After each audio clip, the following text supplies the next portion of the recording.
What's going on? Matt Malatesta, Josh Cook, Locker Talk here on the VYPE campus. Today we have collabed with none other than Todd Freed of the KUBE57 High School Sports Zone. This is a podcast. Happy to have you right here. Wow. Yes, usually we're at his place.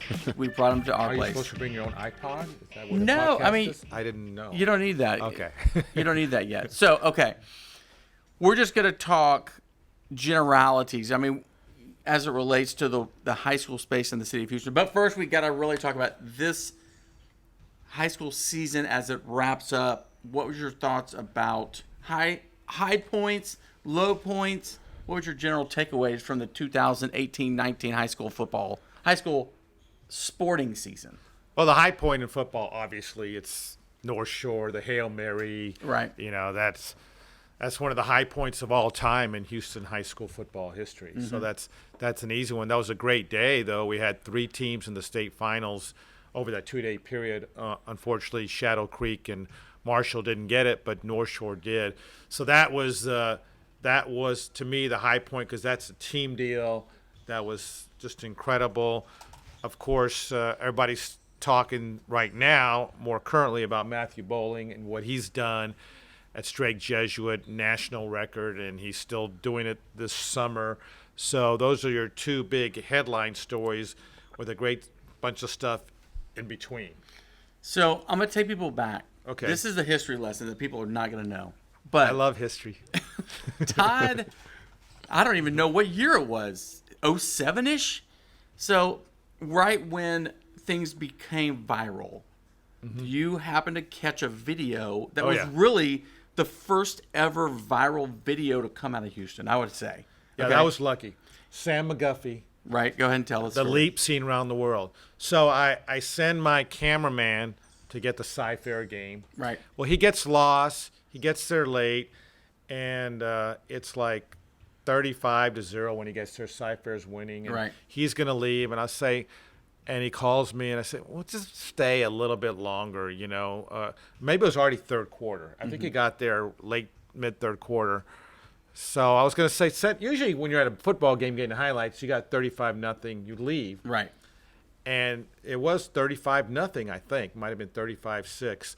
So he stays, and he's having some focus issues. He finally gets it in focus like the play before, and he has that leap over the defender on his back and goes in for the touchdown. And then that made it 42, and then he scored another touchdown after that. And then someone suggested, well, you ought to upload that. And I was like, oh, what do you mean? And so we did it like the next day to YouTube, and it just became a sensation. It was a remarkable play, and you know at that time we didn't see that many hurdles. So now they seem to happen all the time. Even though this still would be one of the better ones you'll see because of the way he steps on the guy's back and goes in for the touchdown. So that was Sam McGuffey, 2008, I believe. But if that play happened today, it would have been on Twitter within like 30 seconds and would have gone crazy. Probably would have been on SportsCenter. Yeah, but just talk about like when you start, because this was like new territory when that started getting the views on YouTube. Yeah. And it became a story. I mean, I think the Chronicle did a story about the leap that had 2 million views on YouTube before even really people got down with that. Yeah. Chronicle did it. I have it framed at my house, and they did this front page story, not front page of the sports, front page story of the Chronicle showing, and they took screenshots from our video of the leap, and it was this huge, long story that they did on that. So that was really great, and that also kind of helped immortalize it as well. So, I mean, I guess why I bring that up is now, fast forward, 12 years? And the Matthew Bowling thing, when we say viral, this dude has gone like a plague, dude. He's been all over the place. Right. But, I mean, what I'm kind of tying that back is that I remember the first viral video, and now what do you I mean, can you believe how bowling has exploded, not just locally, but really nationally? No, it's really amazing. I was at that meet. I think you were at the regional final. Yeah. And I videoed that race, the 9.98 or the 9.96. 9.98. 9.98 passes of all time. But I wasn't quick enough on the draw to get it up on Twitter quick enough because I've got a video camera, and to get it to Twitter, it's the process. There's other races coming on after that.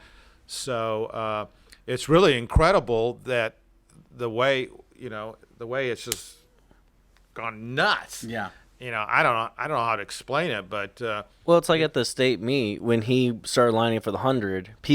Everyone was standing, but it was so they could all have their phones up. I mean, it was phones from everybody because they knew what was about to happen, and even reporters were like they would have their camera and then they had their phone right next to it just because they were ready for what he's about to do. And that's what a lot of reporters, broadcast reporters, do these days. That they've got their TV camera and it's kind of awkward. I've done it a couple times, and I feel weird doing it when I've got my videographer here and we're interviewing maybe a star, maybe even a pro star athlete, because I do that too sometimes. And then you're holding your cell phone so you could, get your social media out. But it's awkward when you're doing that. Now, if you're just having that and no other camera, it's fine. But when you've got your TV camera and your mic and you're doing this and you're trying to handle it, it's a little weird. And it might be a little weird for the person being interviewed. But I guess it's pretty common now. That's the new media that we live in. Yeah. But, talking about, you were kind of one of the, when you started doing this, there wasn't a lot of people in this space, right? No, there wasn't anybody that I can remember doing a high school sports television show in Houston at that time. Yeah, I can't either. What you had basically was your local 10 o'clock newscast on Friday night doing expanded highlights of football. And but ours, the way we started is we went out full blown in that we did an hour live year-round all sports. Yeah. So that was one of the big things is that we did all sports, not just football. Of course, football is the main one, but so we did all sports. Nobody was doing anything like that. No. And then there were some high school shows that came along not too long after that, but nothing to the degree of what we were doing, which was 60 minutes full year, live year-round. And then, as you can see how it's just grown and grown and just continued to grow. It's out of control. I feel like, I've done it for, I don't know, maybe 12. VYPE's been around for 12 years. I've probably been doing it for maybe 16-ish years. And I just love to think back and look at old covers like who are some of my favorite athletes and where they are today and what they've done. You've done it for longer. Who's been some of your kind of favorite people to watch and see their arc of their careers go? Yeah. Well, you're giving me about 5 minutes heads up to remember 19 years worth of coverage. So, you just go to different sports. And in football, as we were talking about before we came on, the very first team we had on my show in November of 2000 was the Madison Marlins, and their quarterback was a junior. Back then, he was Vincent Young. Right. Then he became Vince. So he was the first, man among boys that we covered, superstar quarterback. And so that's one of the first that I can recall. And we keeping along football, you had guys like Andrew Luck, who was such a great kid. He's still a great person, and we know what a superstar he became. Other great football players. One of the best running backs ever was Jaquiz Rogers from our Consolidated. We talked about Sam McGuffey. Fozzie Whitaker was great to cover. Still playing in the NFL, I think. Still playing in the NFL.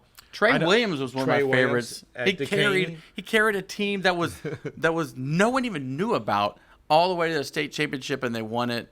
NCAA kind of just. I got another guy I know you loved was Russell Shepard at Cy Ridge. Phenomenal quarterback, just a well-spoken guy, just amazing athlete. So you had football players like that. In basketball, we can go back to like guys like T.J. Ford, Woolridge, who's still very active in the community and very highly respected, and went on Texas NBA. Daniel Ewing, also his teammate. And you had guys like Emeka Okafor, who was just phenomenal at Bel Air and went on UConn and then NBA. And then more modern, more closer to this era, guys like De'Aaron Fox, one of my favorite basketball players. Super cool guy. Justice Winslow. Harrison twins. The Harrison brothers from Travis. So you just go sport by sport. You go to baseball, you got guys like James Loney. Yeah. You know, played in Major League for many years. Scott Kazmir. You know, at Elkins, you had Loney and Wardell Starling, who were just an amazing tandem of pitchers. And then girls, I mean, I think my favorite might be the Ogwemike sisters from, Cy Fair and then Cy Woods. Nneka and Shanae, and then you have Erica, who went to Cy Woods, and they're all still playing. And Nneka and Shanae are teammates in the WNBA. Erica's at Rice. On ESPN. On ESPN. And is Shanae. Yeah. She's a sportscaster, and now she's going to do some acting, I think. So we've had a lot we could spend 30 minutes talking about favorite athletes, because you just go on. It's amazing what Houston has produced. And also another one just off the on going to different sport, Kat Osterman, superstar softball player, Olympian, played at Texas.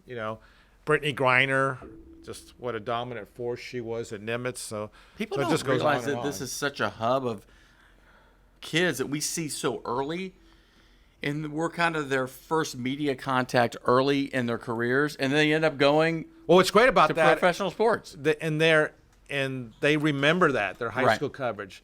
They become stars in college, professional, and they don't really care as much about the media coverage. But in high school, they did, and they remember it, and they're very appreciative when they come back.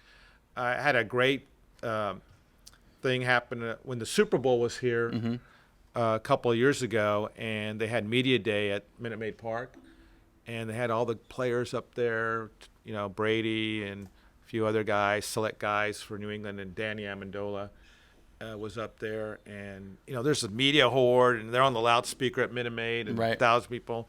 And so I'm able to get a question. I said, I forgot the question. Danny, I covered you in high school, and I forgot whatever question. He goes, "Oh, hey, Todd, I remember you. Yeah. We would rush home Friday nights and watch the show, and how you doing?" And this is a conversation going on over the PA system at Minute Maid Park. So that was pretty neat. That's one of the newer things that's happened. Great memories. So it's good when those guys come back, and they're just great to be back and talk to. Okay, so you've been everywhere in Houston. In Houston, yeah. Favorite basketball facility? Favorite basketball, cozy atmosphere?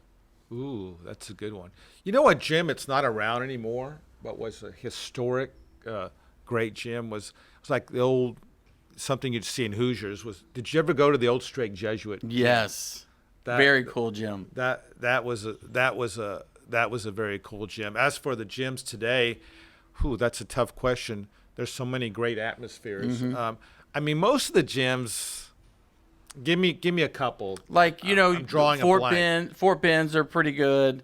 HISD. There's some beautiful gyms. That new field house at Del Mar is beautiful.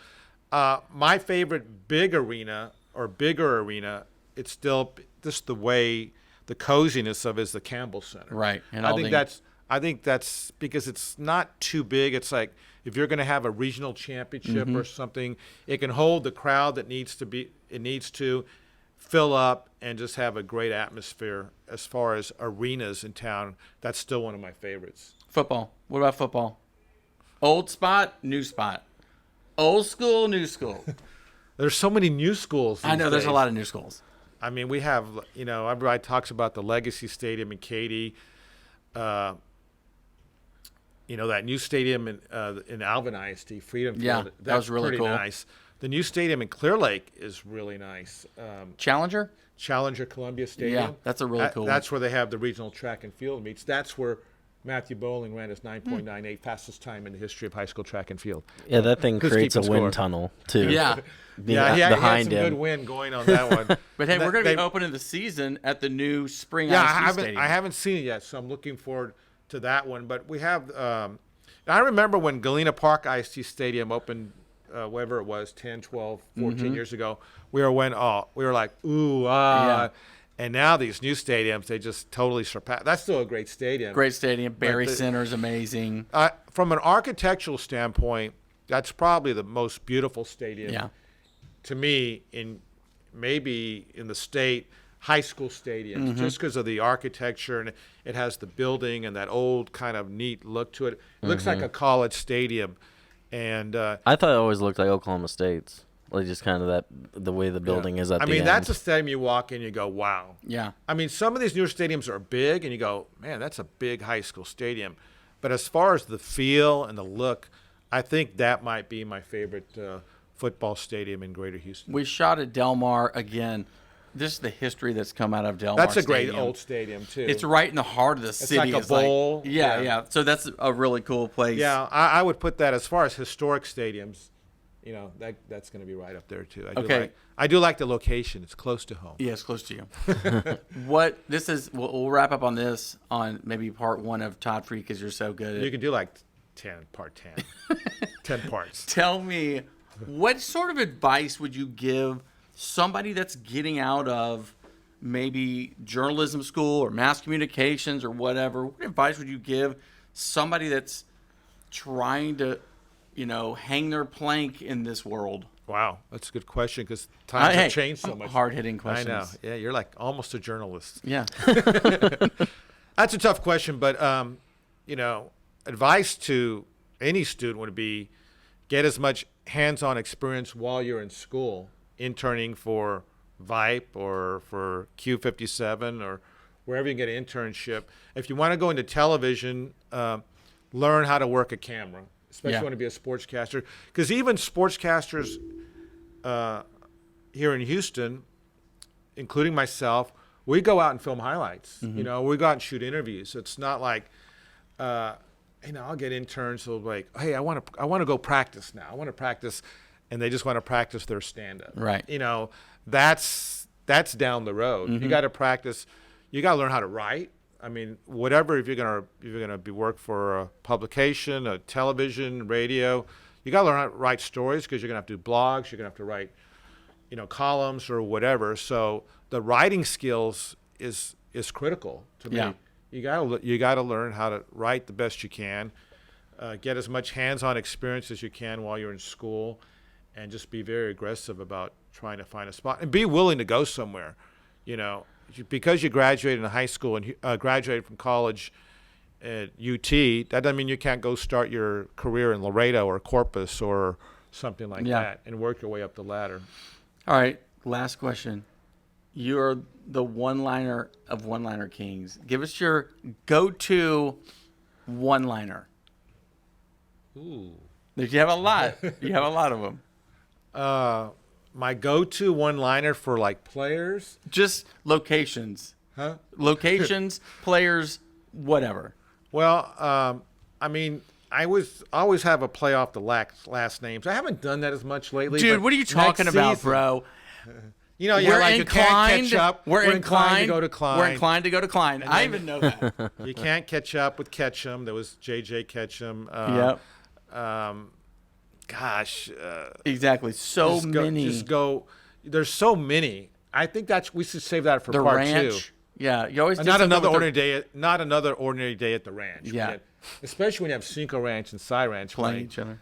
Yeah. The Rancho Grande. All right. We can go on. That's just part 1. That's right. Part 1. All right. Todd that could be Freed. all of part 2. You got to check out his show. It's great. He is an ambassador for high school sports. KUBE57, High School Sports Live on KUBE57, Saturday, Sunday, 6 p.m. By the way, this summer we're doing our year in review shows. This weekend coming up, is the track season. Last week we did the football. We're going to hit all the seasons throughout the summer, so it never stops. You think we're taking a vacation? You think we're going to Florida like this guy? No. We're working. We're working through the summer. All summer. July 4th, I'm taking the day off. Artist working man in high school sports. Matt, Josh, Todd. Thanks for having me. We'll see you next time on Locker Top.